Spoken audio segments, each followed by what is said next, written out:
कोयरी, कुम्हार, नोनिया, बेन और बेलदार, अत्यंत पिछड़ा, दलित, यादव और मुसलमान पर हो रहा है बार है इसलिए कि भाजपा ईडी का यार है और ईडी भाजपा का यार है, इसलिए हो रहा है प्रहार है। सत्ता प्रतिष्ठान के जो नाक के बाल हैं, सरकार जो चलाता है उसका बेटा बेटी दोनों को डिटेन किया ईडी ने। जो एक हथियार बन गया है सत्ता प्रतिष्ठान का ईडी, उसकी साखें गिर गई है। आज भ्रष्टाचार सुझ रहा था, पहले कहाँ था ईडी इतना दिन से? उन्हीं के घरों में छापा पड़ती है जिनका वास्ता सामाजिक न्याय धर्मनिरपेक्षता के साथ है, भाजपा के खिलाफ है। भारतीय जनता पार्टी का अकेले दम नहीं है, विश्व की बड़ी पार्टी कहती है। बिहार में दम है तो जरा आए तो बिहार में अकेले चुनाव लड़ करके दिखाए भाजपा, बिहार की जनता उसको छठियारी के दूध याद दिला देगी।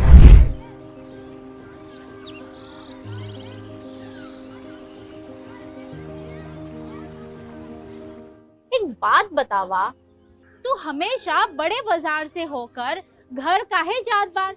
पगडंडी से जल्दी पहुंच जाई। अब का करी, मन बहलावे खातिर जाइला।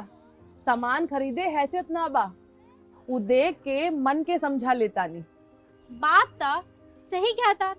कभी कभी सोचे तानी पैसा रही ता राहुल खातिर टिफिन, ओकरा पापा खातिर जूता और गुड़िया खातिर रंग सब ले लेही। अब फिकर मत कर। सुनल माई बहन मान योजना के बारे में का हो? तेजस्वी जी वादा कइले बारन कि अब की बार नई सरकार बनते ही हमके हर महीने 2500 रुपए मिली। अब दिन बदल जाई। अरे वाह, मतलब सच में दिन बदल जाई। माई बहन योजना, महिलाओं की समृद्धि, बिहार की प्रगति। देखिए, आज सुबह सुबह ही बिहार सरकार के पूर्व मंत्री रहे और आरजेडी विधायक आलोक मेहता के घर ईडी की रेड हुई। 16 ठिकानों पर रेड की गई और अब इसको लेकर के सवाल खड़े हो रहे हैं। विपक्ष ये आरोप लगा रहा है कि जब चुनाव नजदीक आता है तभी इस तरह की घटनाएं क्यों शुरू हो जाती है। हमारे साथ शक्ति सिंह यादव है, राजद के मुख्य प्रवक्ता है। कैसे देखते हैं ईडी की रेड को? कोई आश्चर्य थोड़ी हो रहा है, ईडी भाजपा का यार है। कोयरी, कुम्हार, नोनिया, बेन और बेलदार, अत्यंत पिछड़ा, दलित, यादव और मुसलमान पर हो रहा है बार है इसलिए कि भाजपा ईडी का यार है और ईडी भाजपा का यार है, इसलिए हो रहा है प्रहार है। पूरे देश के अंदर में पॉलिटिकल पार्टियों को इस बात का इल्म और ज्ञान है कि जो भाजपा के खिलाफ जो पार्टियां मजबूत और सशक्त तरीके से उसका प्रतिकार करती है, उसके खिलाफ ईडी, सीबीआई, इनकम टैक्स का इस्तेमाल करती है। बड़े बड़े भ्रष्टाचारी को अपनी पार्टी में समा कर करके उसको गंगा जल से धो दिया। बड़े बड़े नेताओं के यहाँ, भाजपा के नेताओं के यहाँ बड़े पैमाने पर राशि पकड़ी गई। छोटाधीश जी महाराज के हाथ केंद्र में मंत्री बन गया लोग। हाल ही में सत्ता प्रतिष्ठान के जो नाक के बाल हैं, सरकार जो चलाता है उसका बेटा बेटी दोनों को डिटेन किया ईडी ने। कहीं चला, कोई देखा? नहीं देखा, इसलिए कि अभिजात मानसिकता के लोग उस पर काबिज हैं, हर जगह काबिज है। लेकिन दलित का बेटा सजीव हंस के यहाँ जब रेड पड़ी तो पूरा देश दिखाने लगा, इसलिए वो दलित का बेटा था। तो जो एक हथियार बन गया है सत्ता प्रतिष्ठान का ईडी, उसकी साखें गिर गई है। आज भ्रष्टाचार सुझ रहा था, पहले कहाँ था ईडी इतना दिन से?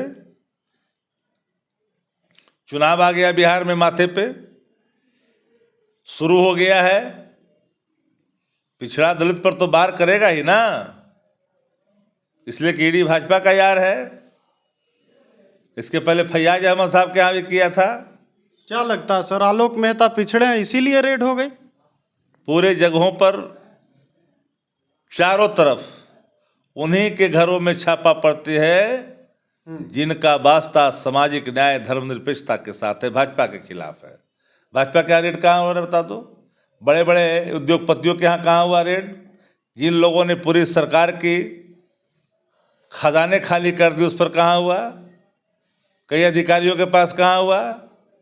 नहीं हो पाया, इसीलिए कि भारतीय जनता पार्टी का अकेले दम नहीं है, विश्व की बड़ी पार्टी कहती है।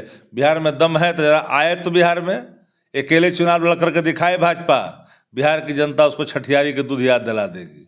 और दिखाए तो बैसाखियों के सहारे चलने वाली भाजपा के पास एक नेता है। रद्दी माल को लेके घूम रहे हो, तुम्हारा ही डिप्टी सीएम बोल रहा था कि रद्दी माल है, उसी रद्दी माल को नेता मान के चल रहे हो।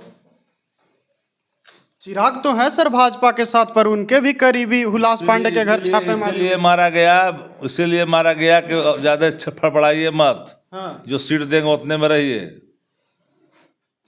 तो चलिए, राजद के मुख्य प्रवक्ता शक्ति सिंह यादव हमारे साथ थे और इनका साफ साफ कहना है कि इस तरह की कार्रवाई इसलिए हुई है क्योंकि आलोक मेहता पिछड़े समाज से आते हैं और पिछड़ों अति पिछड़ों पर तो भाजपा का डंडा चलते ही रहता है। इनका साफ साफ इशारा था। और जहां तक चिराग के करीबी हुलास पांडे के घर ईडी की रेड का सवाल है, तो उन्हें भी शांत करने के लिए ईडी की रेड हुई है ताकि वो ज़्यादा सीटों का डिमांड न करें जो आने वाला आगामी विधानसभा चुनाव है उसमें। फिलहाल के लिए इस खबर में इतना ही। देखते रहिए द न्यूज़ हब।